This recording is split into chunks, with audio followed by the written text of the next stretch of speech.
Hi, it's Andrew from Sydney Tech, back with your tech tip for this Tuesday.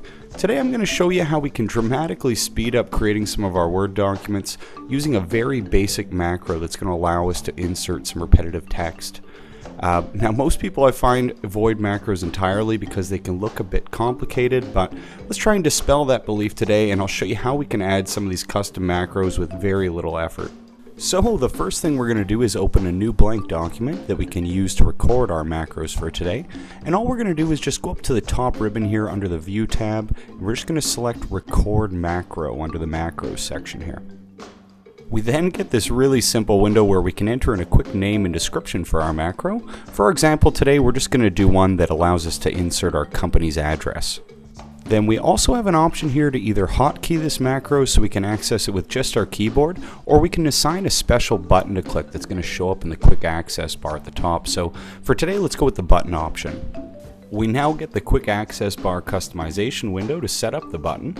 We can see our macros already showing in the available commands on the left here, so we'll just add that into the right column for quick access, and then let's click on the modify button here that's going to allow us to select a custom icon and put in a name for our button on the quick access bar. So with that done, let's just click OK and we're ready to start recording our macro.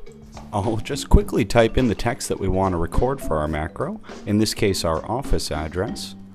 Then when we're done entering the text for our macro here, we'll just go back up to the top bar under macros and select stop recording. And just like that, you'll now see we have an icon showing in our quick access bar at the top, and now anytime we click on that, it's going to automatically plug in all of that text for us without having to type anything in. So hopefully you can see how this really basic macro can start saving you quite a bit of time creating Word documents. Once you get comfortable with these macros, there's really an endless amount of things you can start automating besides just this basic text. That's our video for today, but as always, if you'd like to see a full list of our other tech tip videos we have available, please visit our website at techtips.sydneytech.com.au. Thanks for watching today, and hope to see you again next week with another Tuesday Tech Tip.